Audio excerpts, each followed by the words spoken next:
Next, let's go to page 147, where we're going to talk about developable surfaces. The envelope of a one-parameter family of planes. Now remember, we're talking about planes only, okay, at this moment. So we have a family of planes with one parameter. Is called the envelope of such a family is called a developable surface. All right. So then, as a result, because of what we just saw, we see that a cone is a developable surface, being that it is the envelope of a pack of its tangent planes. And then, of course, a cylinder, which is very similar to a cone, has the same property. It's also a developable surface. Now, the word developable surface actually is used in map making for the most part. Here's a sentence that we're going to read, but we're not going to prove it, okay? It says, it can be shown that any developable surface, like the cylinder or the cone, can be cut along a straight line of the surface and then rolled out like a plane, into a plane, and without it being torn or stretched or something weird, broken, okay, or changed in any way, except for it being rolled out. Now that is... the word developable surface is normally used in map making because we live on a sphere, right? And so as a result, maps cannot be done on a flat surface, like a flat map, a regular map you see. That is only good for a very small area because then the difference is minimal. Anytime you show a map of the world, it's not possible to show it on a plane without breaking it. See, here's a broken version of the map of the world. And the one that you normally see, that's drawn, is actually all stretched. Like any regular map of the world that you see that's on a board somewhere, okay, that's not broken. That is they're stretched somewhat. Even the broken ones stretch, but not as much. Okay, basically this is an orange peel. You imagine the world is a giant orange, and you unpeeled it. So then you try to squash it flat, and this is what you get. So this is a more realistic map of the world. It's still not perfect, because the true map of the world would be completely broken. They're just or almost completely broken, because there's simply no way to represent this thing on a flat surface, okay, because the world is a sphere. And so that is where the word developable come from, is if you can flatten this thing, cut it somewhere and then just unroll the whole thing and then it lays flat, and without having this problem, then it is called developable. So next, let's consider, definition 5 on page 147. The locus of the tangent lines to a space curve is called the tangent surface to the curve, okay? And locus means the entire collection, okay? So you imagine the tangent lines and think about all of them out into a space curve. You imagine all the tangent lines coming along. They're all sitting there, and they together form a curve, and that curve, they together form a surface, and that surface is called the tangent surface to the curve.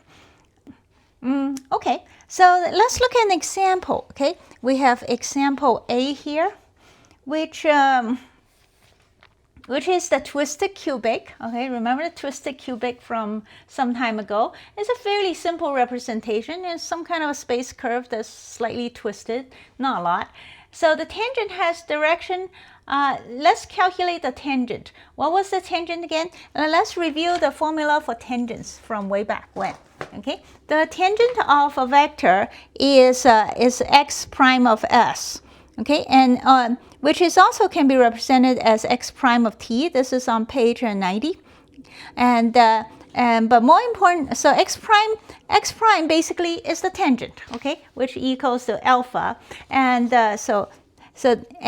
more importantly, the tangent equation, what is that? Okay, here it is. The tangent line equation is called big X equal to small xs at 0 from the starting point, and then you just go varying the parameter t in the direction of x prime. That's all. And so that is the equation of the tangent. And we're going to apply it here and get this, as your book says. So therefore, the tangent line of our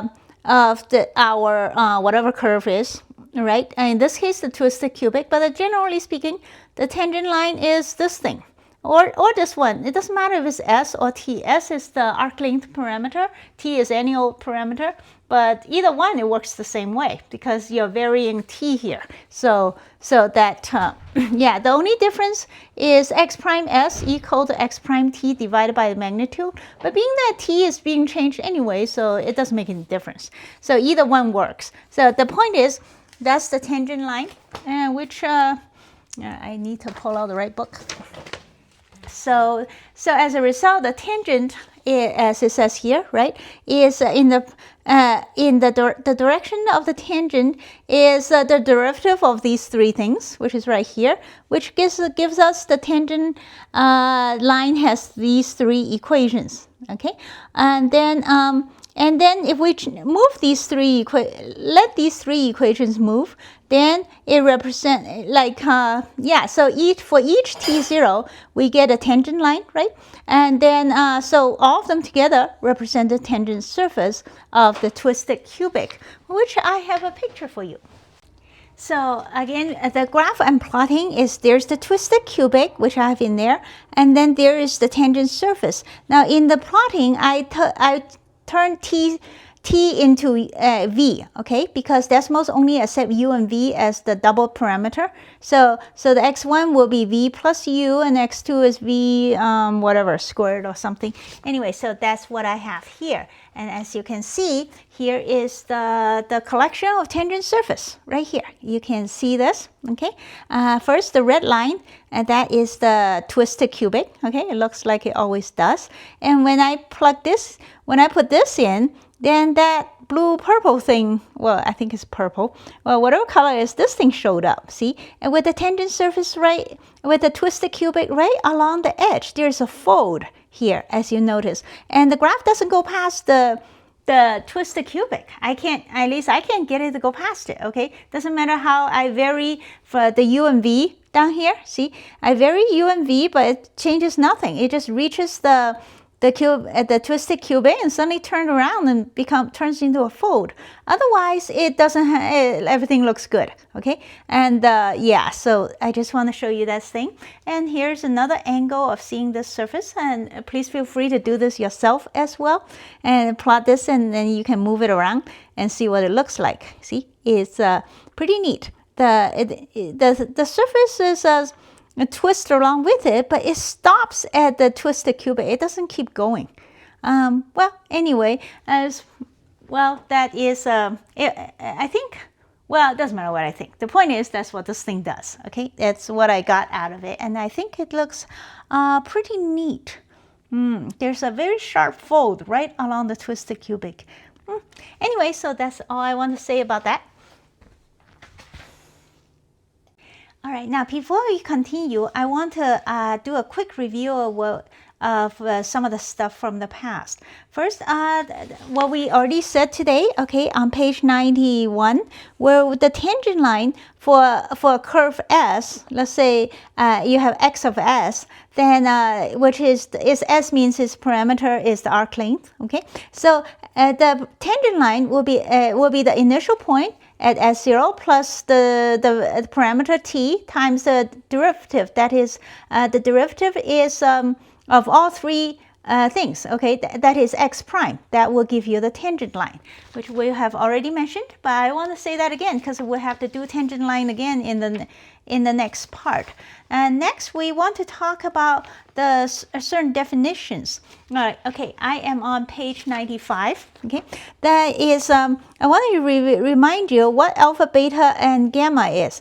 Alpha is x prime of S, okay? Beta is x double prime of S, and divided by something. And gamma is x prime cross x double prime. And the three of them form a perpendicular system. That is, all three are perpendicular to each other. Each one has a magnitude of 1. That means each one, when they dot somebody else in the group of 3, it's going to be 0. So it's right here, right?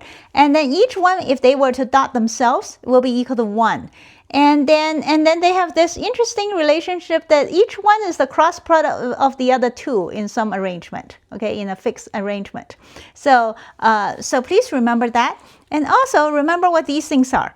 We're going to talk about the osculating plane. Okay, the osculating plane is this one down here. Is normal is gamma. Okay, this one gamma, and in your homework you will be doing the rectifying plane, whose normal is beta.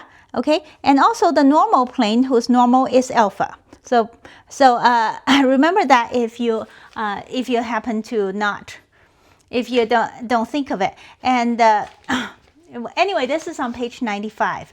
And then another thing I should mention is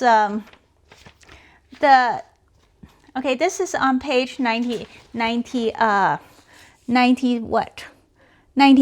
Okay, what is this? The curvature 1 over r is equal to x double prime of s. And that's just to remind you what it is. And then let's see, what was 1 over t? We don't care. Let's not worry about t right now. Okay, s is probably good enough. So let's and then the last thing I need to remind you is that Fenner-Serret. Here it is. Okay, what is this thing? Let's see, where is these? It doesn't say. The Fenner-Serret, right here, okay, the Fenner-Serret formulas, which is right here. And so this is on page 102, so if you need it, you're gonna need this in your homework, okay, or the next proof that we're about to do. Basically, d alpha by ds is beta over r. The beta by ds is negative alpha over r plus gamma over t, and the gamma by ds is negative beta over t. All right, so know where to find this when you need it. That should do that. So now we're in the middle of page 147, where let's continue. Okay, after example A.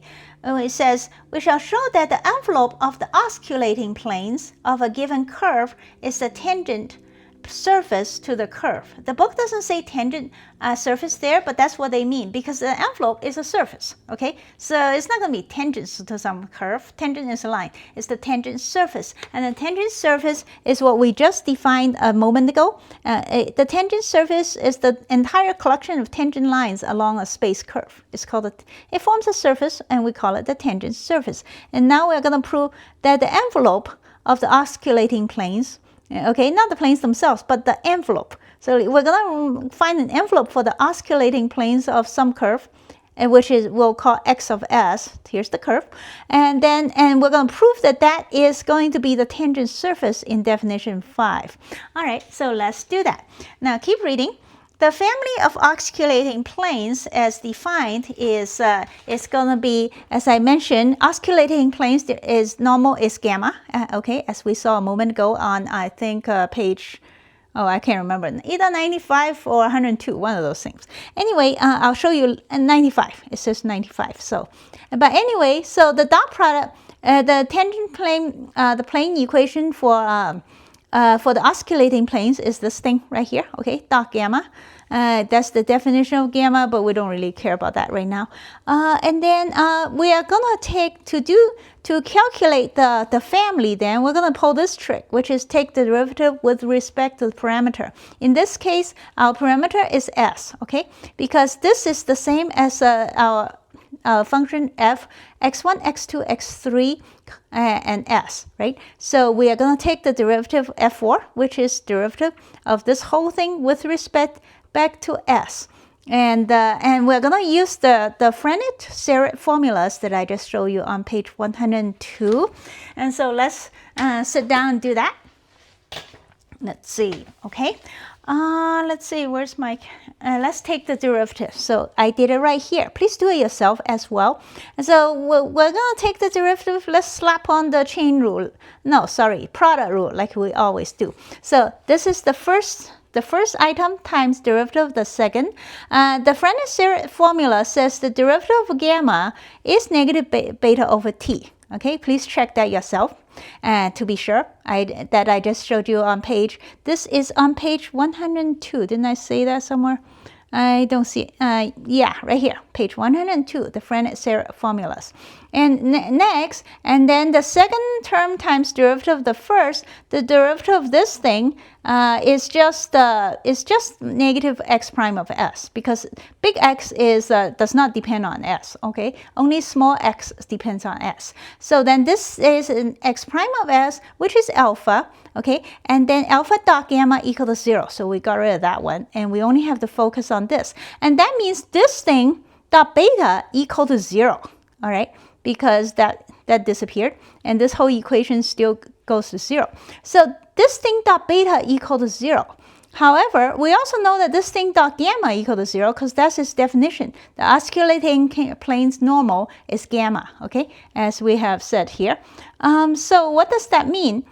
This is so then x minus x of s is perpendicular to both beta and gamma, which means it is parallel to beta cross gamma, which is alpha. All right.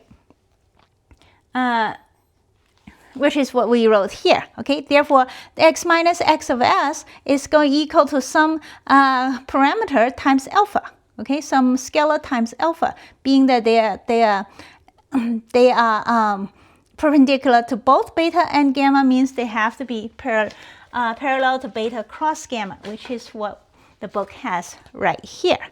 All right, so you see it dot, this is equals to this, and as a result, x is equal to x of s plus a parameter times alpha. And what is that? That is exactly the equation of the tangent plane for each s, okay? So together, this is the equation, the vector equation for the tangent surface of the given curve. Okay, so, and that's that. And that is that's the same as the tangent surface from definition 5. So that's how we proved it. Which is this is a kind of a nice review of the Frenet formulas, if you sort of forgot about them. Okay, now it's make you go look at them a little longer. Now the rest of of this section, a short paragraph that describes the rectifying planes and also the normal planes. They are the rectifying planes, so please read that yourself, okay? Specifically, the envelope of the normal plane, the last sentence on the following page, says that the envelope of the normal planes is called the polar developable. And that's going to matter because that's the word polar developable will show up in the homework, so you need to know what it is. So yeah, so please read that part yourself, but we're not going to prove any of it. Okay, that's just an interesting side comment. So with that, we have come to the end of this section. Let's talk about homework. The homework for this section is problems 1, 3, 4, 6, 7, 8, 9, 10, and that should be on page 148. That should be right. I don't think I forgot anything. All right, so please go do your homework, and then when you have finished, I want to talk about all of them. Oh, I forgot to mention, in problem 8, they're going to ask you about cylinders, okay? Here's a definition of a cylinder. It's not a cylinder in, you might remember that the definition in calculus, the cylinder is different. It says a set of lines parallel to a given line passing through a given curve is known as the cylinder. Got it? So think about that when you do problem 8. So let's talk about homework problem number 1. That is quite straightforward. I think no twist to that. I think you can pretty much see it without even plotting it on Desmos. So we have a function. We take the derivative with respect to the parameter, and then we quickly got this to be the envelope. Okay, and that is the characteristic curve. It looks something like this. See, I did a hand-drawn deal. You just have a it's quite easy to see. Now so next let's look at problem 3, where we have this time the theta will be our parameter. Okay, theta is the new t, and then but we do the same trick. We'll take the derivative with respect to theta, come up with some stuff, and then work it around, and we get I ended up with a parametric representation of the envelope. right here. Did I do the, I think this might be the, what is that? I don't know. I'll show you in the graph. Okay, there's something here that's the, I have the envelope on the bottom. Where's the characteristic curve? Not sure, but I have it plotted on Desmos. Maybe it's on the next page or something. Let me check. I'll check later. So anyway, so this is the result. Okay, we have a bunch of stuff. The surfaces that I printed. I plotted some of the surfaces. Now there's 3 of them here. As you can see, the orange is the envelope. Okay, in parametric form. And then this line, see the inside the orange thing is there's a purple line. That's one of the characteristic curves. Yeah, oh, I see. The curve is touching the green surface, but I don't have the green. Where's, oh, right here. This is the green. Okay, the green plane and the envelope together. Okay, these two, okay, as you can see, they touch at the characteristic curve, which is a straight line. So the green surface and the orange envelope is right there. And then the rest of the planes, okay, I have drawn more planes. You can see it here, and you can see that there's a ton of them. They go all over the place, but eventually they all wrap around the envelope. Okay, the envelope touches them all in a tangent sort of way. So and also the envelope is just some kind of a tube. See, even tubes, because this is the angle of the envelope. If you look straight down at it, and it looks like that. Anyway, yeah. So please feel free to plot this yourself too. Then you can move it around, see how the clump works. And so that should be it for problem 3. Yeah, I wrote down 2 earlier. I meant is 3. Okay, I was doing problem 3, not 2. So next, let's do problem 4. Problem 4 is I think quite straightforward, but I did it to there is slightly interesting.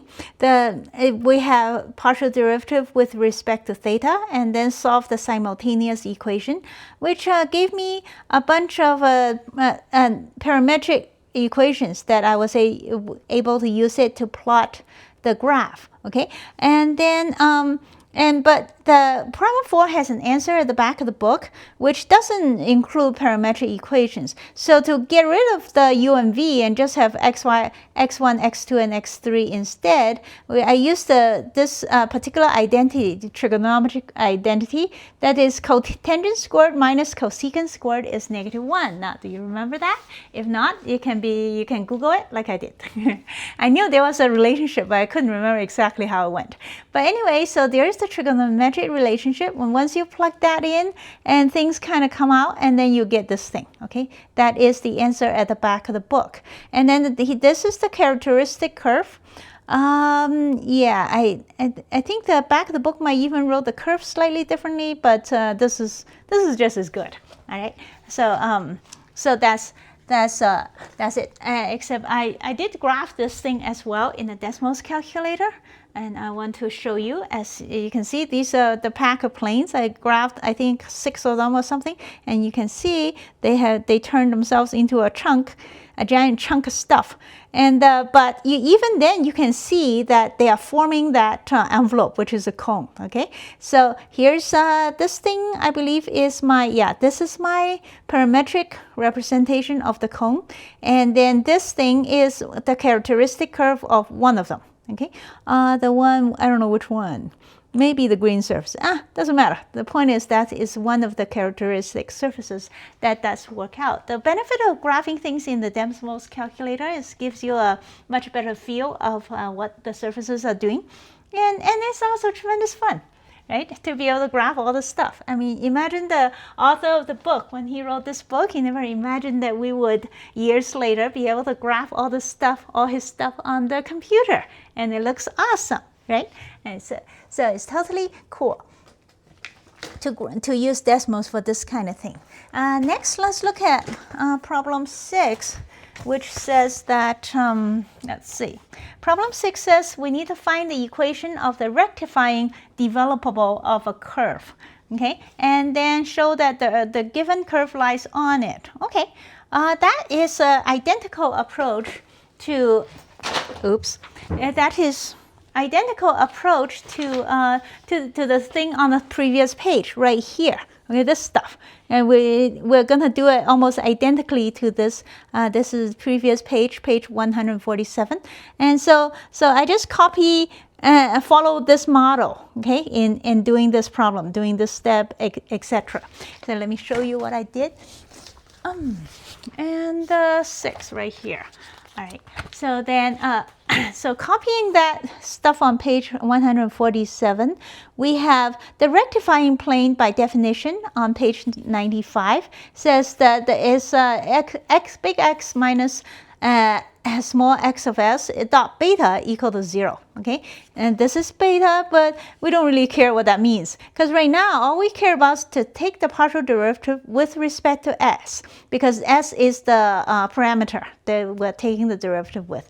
And that gives us this thing, first term times derivative. This is derivative beta, and that's from that Fresnel formula on page 102 that I showed you a little bit earlier. And you can confirm this if you want, but this is the derivative of beta, okay, according to this formula. And then, of course, and then the second term times derivative of the first, which is that thing, just like the book example. And then what is that? That is that x prime is alpha, okay? And alpha cross beta. This is on book page 95 or something. I also showed you a little earlier. And remember, x prime is alpha, and alpha cross beta is 0.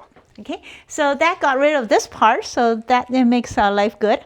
Just like the example on in the book too. So we have now the situation just like the book. Okay, it dot beta is 0. It dot this thing is also 0. That means this equation is some scalar times the cross product. Okay, that is, it is parallel to the cross product of this thing, and therefore this is the equation of this. Beta cross this, and then well, then next we calculate what beta cross that thing is. Now remember, beta, here's the rules on page 95. Alpha cross beta equal to the other one with some adjustment of minus or plus or something like that. Okay, beta cross gamma is alpha, and alpha cross beta is gamma, that sort of thing. This is all on page 95. So once you do the cross product of each one, then we get to this answer right here, which checks out to be correct as the back of the book. So that is problem 6. So next, let's do problem 7, where we need to find the equation of the polar developable. And what's that? And towards the top of the page, it says the envelope of the normal planes is called the polar developable. In other words, we need to crank out the envelope for the normal planes. Okay, which we're going to do the same thing as problem, what are we doing? We're doing 7. So we're doing the same thing as problem 6, right? Yeah. Anyway, so problem 7, in doing the, first let me find it. I think it's on the previous page. Let's see, problem 7. All right, so we will do the same thing as problem 6. Okay, there's problem 6 there. We pull the same trick. So normal planes, as defined on page 95, is where x minus xs dot alpha equal to 0. Okay, that would be your normal plane.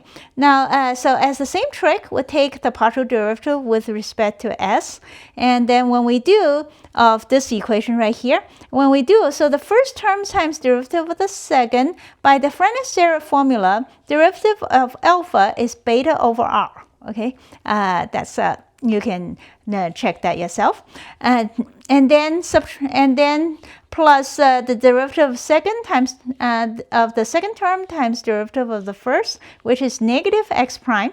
All right, now x prime is the same as alpha, right? And alpha has a magnitude of 1, so x prime is if it's alpha, then alpha dot itself is just equal to 1, which is fine. So what that means is this thing, dot beta over r equals to 1, whereas by its definition, when it dots alpha, it equals to 0. Okay, so now we have these two equations. The difference is, however, back then we used to be able to say, oh, both equations dot products equal to 0, so they're perpendicular. But now it equals to 1, so now we need to think about this, or how we're going to go about it now that it equals to 1. One of them equals to 1 rather than 0. So what happens is that when you think about it, then you realize that, okay, now, so here are our equations, okay? One of them equals to 1. Now, let's say this supposition, let's say this thing dot beta equal to 0. Now, what's the difference between these two things? This equation is just this equation being moved over. That is, you move this equation parallel, just shift it, translate across, then it will become 1 somehow, right? So so the solution to this set of equation is the same as this one, except for some kind of a constant addition. That's all. So, and knowing that, then what we need is, so the equation, this equation, this set of equation has the solution of U gamma as before, right? Because they are perpendicular to alpha and beta, then they are in some direction of gamma.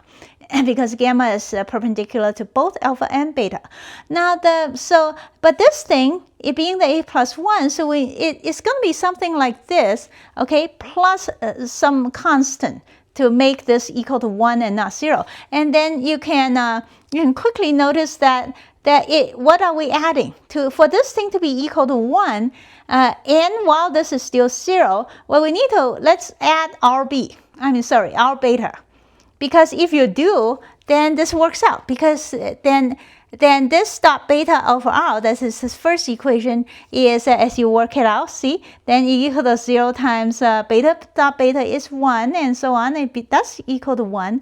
And the other equation is dot alpha is still stay at 0 because we have beta there, okay, beta dot alpha is going to be 0. So then this is the solution, okay. There's just a slight consideration of moving this thing. It just moved, that nothing. Basically, the line moved, but otherwise it's pointing in the same direction, and that's how we can come up with this stuff. So that is the solution. Okay, so I just came out with, figure out something. Well, it has to be 1, right? What multiplied by this thing equal to 1? It needs, so it has to, we need to add something. Well, to multiply this thing to be 1, we better be multiplying by our beta. And well, without caring about what r is actually. So that should be the answer to problem 7. Problem 8, we're gonna need the answer to need this answer. Okay, problem 8 that somewhat depend on this thing, and anyway, so let's do problem 8. And before that, we need to figure out what a cylinder is, right? Because problem 8, what does problem 8 say? Problem 8 says, show that the polar developable of a plane, something we just did, and curve, is a cylinder. What is cylinder?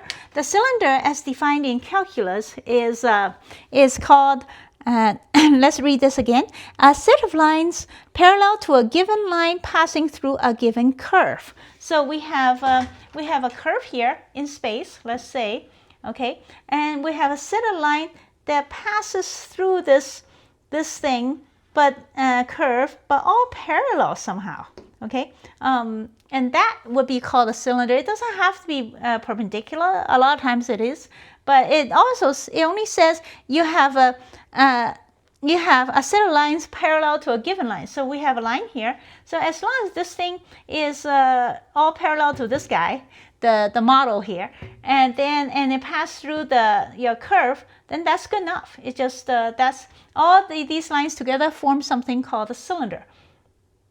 And so it might look like something like let's see, your curve, wobble around, and so your cylinder just kind of I don't know, maybe I shouldn't draw this thing. Is it worth drawing? Maybe not. Anyway, so you can look at the Calculus 3 book, and on page 211 and later, then it will show you pictures of a cylinder that isn't a regular cylinder necessarily, although the regular cylinder is also a cylinder in this sense. But normally, just basically, I think a cylinder is any old thing that that's something like this. Well, a piece of paper might be better. Here's a piece of paper. See, something like this will be a cylinder if you consider the bottom edge of the page as a curve or something. Is this parallel? I don't know. Good enough. Anyway, so that's a cylinder. And let's do this. Where's my problem? If problem 8. Now, but this is a plane curve. All right, so it has to sit on the plane for this to work. Now, being that this thing is a plane curve, we will move the axis, the reference axis, onto the plane curve's plane. That is, we'll pretend that the plane curve sits inside the xy plane. Okay, so it sits on the ground, right? We'll just take the curve and put it on the ground, and so then as a result, then we have, this is just so that to make the things easier. So x of s, we'll figure that its representation is x1, x2, and then 0. Okay, and if that, because x of s is on the xy plane, in that case, beta, that is, beta is defined as x double prime, right? Beta is, beta being x double prime divided by its magnitude is also on the xy plane, because beta is just taking these things, the second derivatives of these things, and then, but the third position is 0. So then beta is also in the xy plane.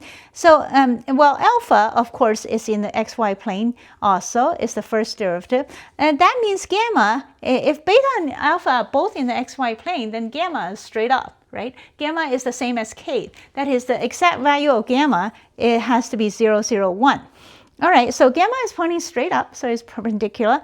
Now, in the meantime, let's consider our equation. Now, from the previous problem, we figured out, see the red, I draw around the red thing. The equation of whatever this is what was that? Oh, the polar developable. Okay, so the envelope's equation is this thing right here, which is u gamma plus our beta. Okay, now let's imagine that we are going to consider specifically at s equal to s0. So we're freezing it right there.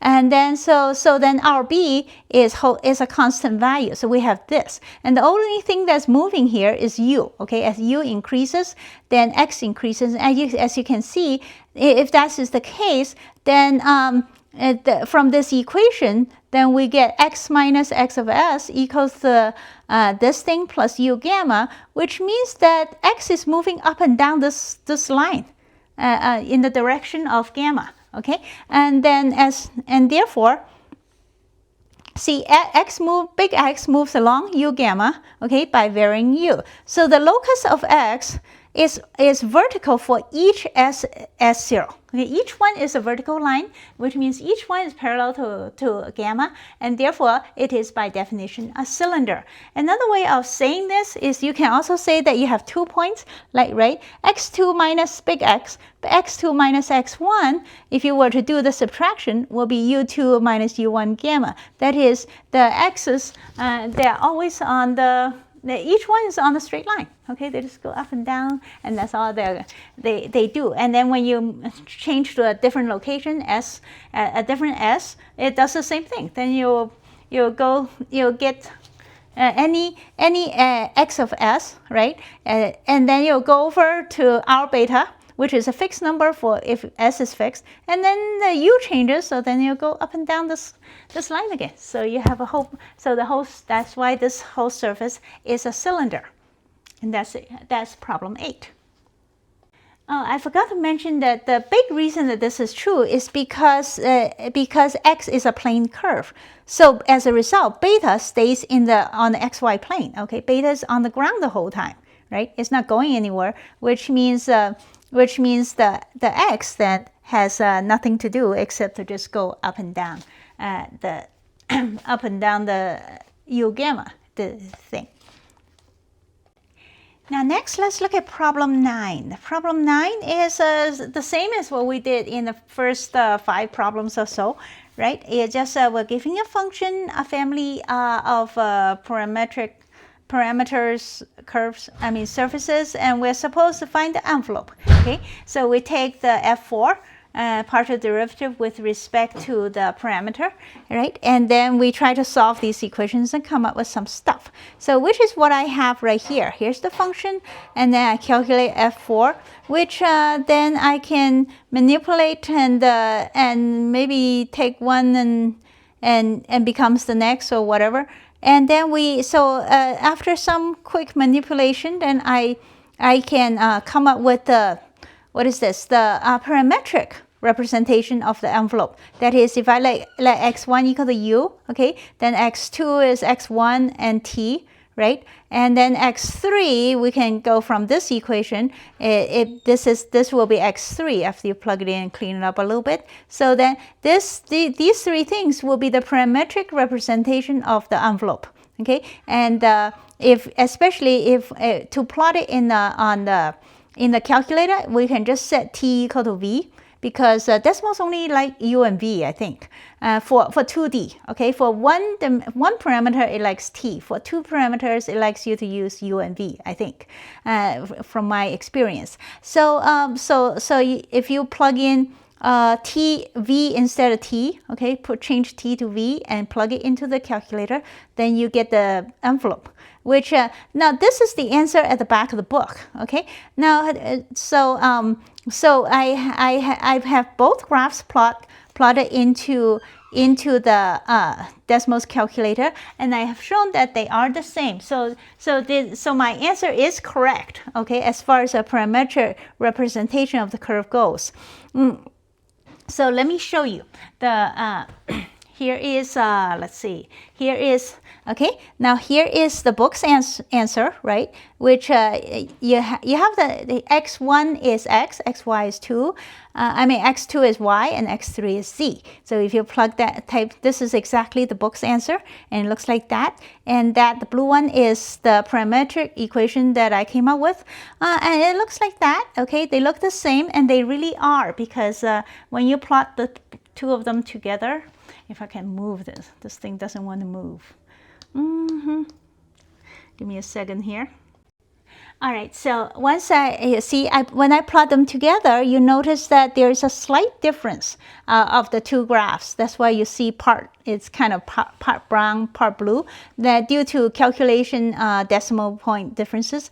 But generally speaking, they are the same, right? The two graphs are basically superimposed on each other. So they are the same graph.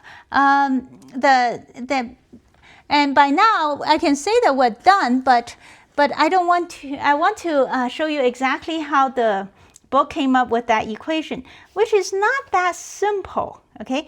Because of all the t squared and t cubed in these two parametric equations, right? So how did the book come up with that stuff? At first I tried to do the quadratic formula. That is, we isolate t and then plug it into the other formula, which got me into a giant tar pit, basically, that I couldn't get out of. So I tried something else. And so here are two equations, okay? And we need to make t go away, is what we're going to do. So I did some manipulations here. And all my equations are numbered, okay? And so from equation 1, and then I made it such that we do equation 2 minus equation 3, okay? And then we have equation 4. Then I put it into equation 1, and then eventually I got the representation of t right here in terms of only x's. Okay, and then with that, then I plug it into equation 1 again, and so this is 7. Plug 7 into 1, and then we get a pile of stuff. To make things easier, I'll let this thing x1 squared minus x2 equal to capital A. Okay, and then x1, x2 minus x3, we'll call it capital B, and that last thing will be called capital C. Now. And to do so anyway, once I plug in equation 7, this thing, into equation 1, then I get a pretty giant pile of stuff here. And then however, once I replace it with A, B, and A and B, there's not even C yet. So just replace it with A and B, then things looked a lot clearer. So here's the thing with A and B. So what is the answer? The answer effectively is B squared minus 4AC equal to 0. So then, so I have B squared, right? And I have 4A times this thing. So this thing had better be C. So I did the calculation and quickly noticed that it really is negative C. I mean, so that this thing works out. So that's how the book was able to find this answer. Okay, after well, this is basically just algebra, right? But anyway, so yeah, so this is basically just algebra, and as you can see, that works out very nicely, and that should mark the end of this section.